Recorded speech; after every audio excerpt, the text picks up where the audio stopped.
What did you Hi, talk about? y'all. All right. Today in history, on January 7th, 1874, Jesse James and his gang of outlaws rode into Gades Hill, Missouri, with the plan to replenish their cash supply. Jesse, Frank, and three of the younger brothers robbed the general store and held townspeople hostage as they waited for the 4 a.m. train. It arrived 45 minutes late, just like the kitty. The five men stopped it by building a bonfire on the tracks and waving a red flag. You know, Brad Pitt played Jesse James, and there was a character that played the coward, Robert Ford, that shot Jesse James. And the thing is about, the reason why they do that kind of stuff is not necessarily for money. They do it to show off their power. And when I think of criminal, I think of cops. Just like what happened to those 5 cops just the other day. They're going to prison. That's all Jesse James was just a different version of a cop. As the train slowed, the outlaws jumped aboard and put their plan into action. 2 kept the passengers and crew quiet by brandishing guns while the others rifled through their safe cargo and mailbags. Unfortunately for the passengers, the bandits collected less than expected from the cargo. The gang roamed the train and got to the rest of their cash from the riders. I mean, it's not like every cop is a saint. The James and younger brothers avoided women and working men, checking their hands for calluses and only stealing from those with soft hands. Witness said the gang was jovial, making jokes and bowing to ladies as they went. Only stole from those with soft hands. Frank James recited a few lines from William Shakespeare. And he's, okay, he's a little actor.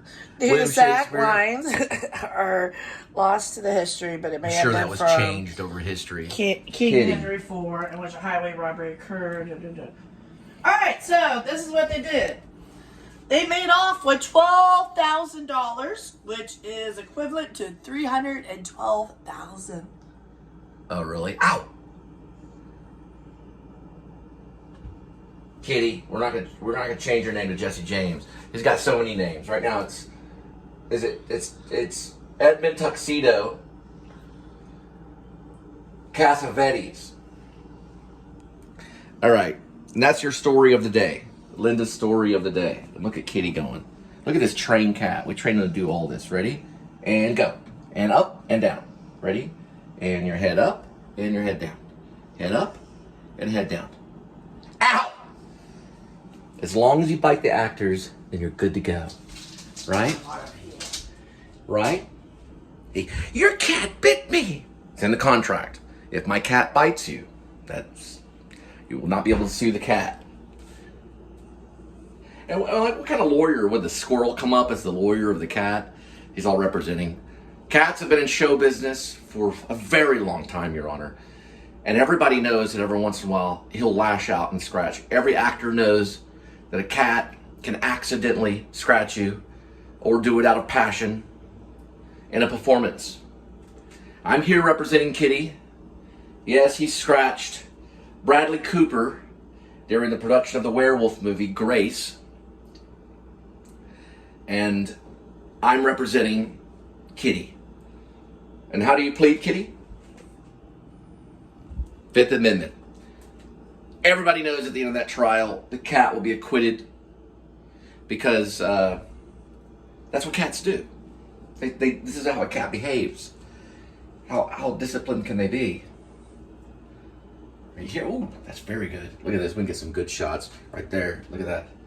Watch this right here to switch. Look at this. Boom. That's a lot of energy that cat's emitting right there. I'll try slow-mo. And go.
All right, got some slow-mo.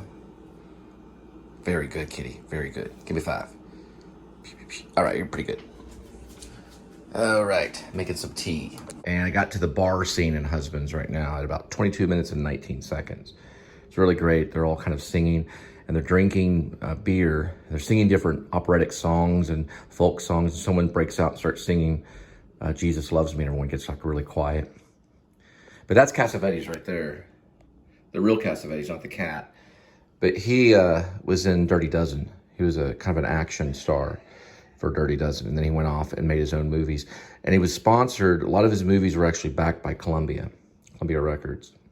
This is a little thing called Husbands, which, true to Cassavetes, it would be shown for free. And it's rated actually PG-13, believe it or not. It's a pretty cool little thing.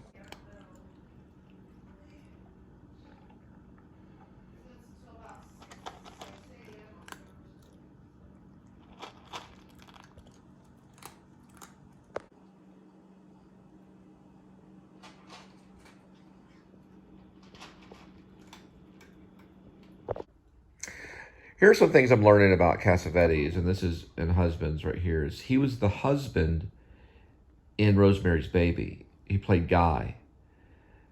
He also was in Dirty Dozen, so he was an actor at first, kind of. And then he created a series of masterpieces. I don't think he thought they were masterpieces when he created them. He liked them. He thought highly of his movies. That's Peter Falk right there, Columbo. He was also, John Cassavetes was also in an episode of Columbo. Played a character in that, opposite of Columbo. But I'm learning a lot about him, and I've been told to watch his stuff. Or I've been told that since I was young, and I've always put it in my back pocket. I never really watched his stuff at all. But I'm watching it now. It's pretty good. He reminds me of Bergman. The way he sets things up. It reminds me of Bergman, even though it doesn't look like a Bergman movie. But he shoots now I know also about Cassavetes is that he did something called a really good kind of documentary almost. It was a narrative, I think. But it came off as a documentary, but it's actually a narrative, I believe. Yeah, it is a narrative, and it's called A Woman Under the Influence. Peter Falk is in it, and it has like a director character, an actor character, very much kind of how Bergman would have had certain of some of his stuff. But that's kind of who I compare. He's like a New York City Bergman. But as I'm watching it and watching the last sequence, there's a sense of violence in it, but it's not shown. The violence is in kind of the behavior. And there's a scene that I just watched where they're all in a gentleman's club, and there's shady looking kind of characters. Peter Falk is there, Cassavetes is there, and they're all drinking tons of beer. And they start berating this innocent woman who's wearing this like red kind of checkered Harlequin type of cap almost. It's not Harlequin, but it certainly represents Harlequin. And it's kind of Hateful Eight right here. What are you doing, sweetie? Seriously, what are you doing? What are you doing? Did you drink some of the ashtray? You got your precious ashtray. Why are you doing that? Did you drink some of the ash? I don't know. She went out there to check on the snow. But I'm trying to get caught up. These movies are not free. They're not free to watch. This one is free, though. It's on YouTube, so they're airing it. But he's got a lot of stuff. I'm looking over a lot of stuff now. He died in 1989. He did not make it to 1990 at the age of 59. Not Falk, but that's Peter Falk. Peter Falk outlived him, I think. But Cassavetes died in 1989. Looks like a good one. Oh, man. All right, I have some news. So I was going to work on my werewolf screenplay, but I saw Mela Baby's song, Sedate Me. And I thought, why not do kind of like I don't know if it's going to be a daily riff, but why not do, because I keep getting this stuff from YouTube saying do shorts, do shorts. So why not do a short thing, since I don't take advantage of shorts? I'm kind of wearing shorts right now. But why not do shorts and do like a daily riff? So I do have a lot of original daily riffs. I've been working on it for like, say 27, 37, 47, almost 30 years or so with the guitar. That's mostly what I do. I do like riffs, but I also write songs too. But I thought I'll do some original daily riff stuff and see how it goes. Sorry, you have to look at my cat box. And then Kitty's over there asleep. So I'm gonna try one and send it out. And so, anyway.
All right, Kitty, we going gold, baby.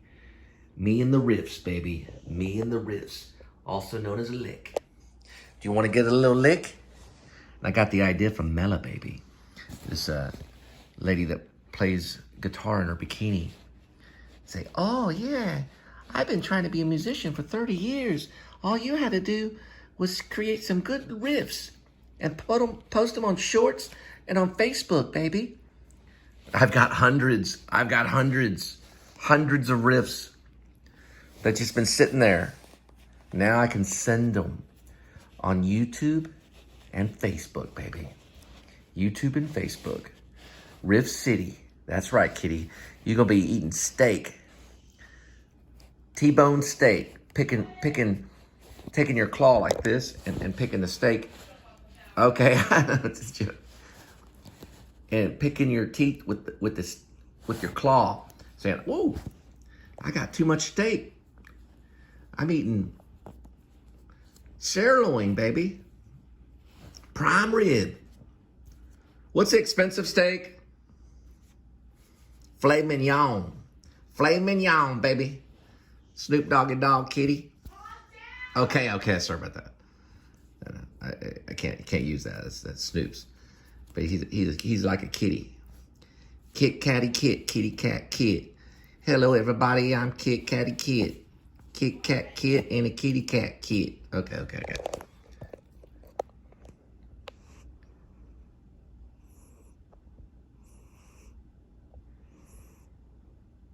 So I'm telling of Cassavetes' husbands. Got I don't know, 20 minutes or so. Very, very good. Very genius. I loved it. Very entertaining. He had a great understanding of the actor. And he used the actor. That was his special effects, was the actor. So he didn't have to do anything fancy. And the cameramen were just great. They could keep up with him. And the acting is nearly documentary. I mean, you can tell some of it's scripted, but I would have to go with, I would think something of it was improv, but very, very good. Very powerful. I love this kind of stuff. Cat's down there somewhere. As I was doing that, I could hear the wind. It's funny that Cassavetes pretends like he's a werewolf in this one section, but you can hear the wind. Hang on, let me see. Oh, wow. Watch out, Kitty. Watch out. Kitty, watch out.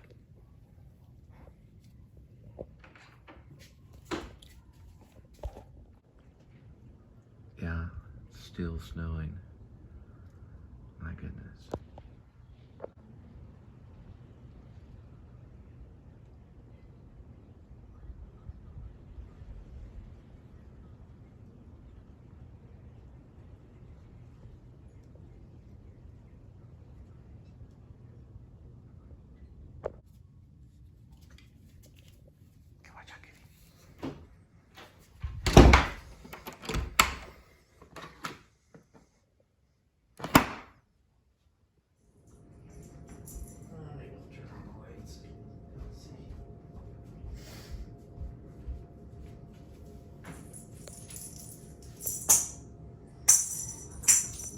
He's like a little dog. Brings the bone back. Fetching of the stick.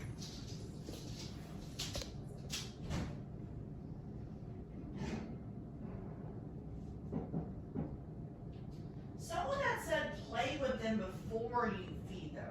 Yeah, the guy that's on YouTube, Galaxy, is it Jackson? Yeah. He says, play with your cats.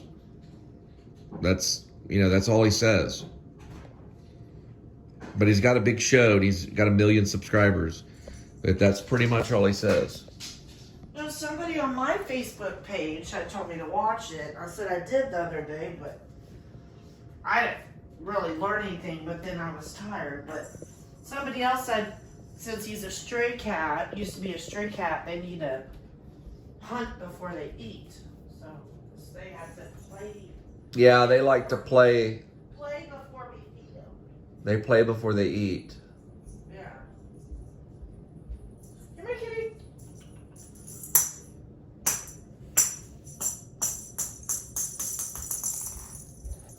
He's kind of upset because we don't really have any wet food.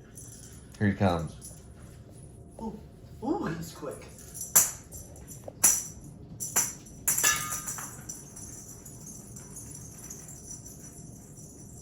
Is he headed back? No, he's scratching himself. You know how cats like to scratch themselves in the middle of it? I still never understood. Well, he's thinking.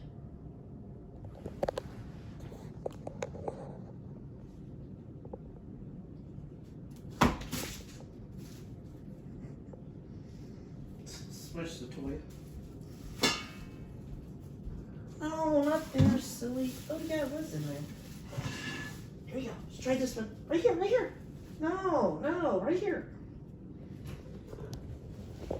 Yeah, a lot of people forget to play with their cats. I do the laser light. Yeah, we need to do that too. Yeah, it's hanging on the wall over there. I'll let him hold it. Don't want to make him mad. Right here, right here. Okay.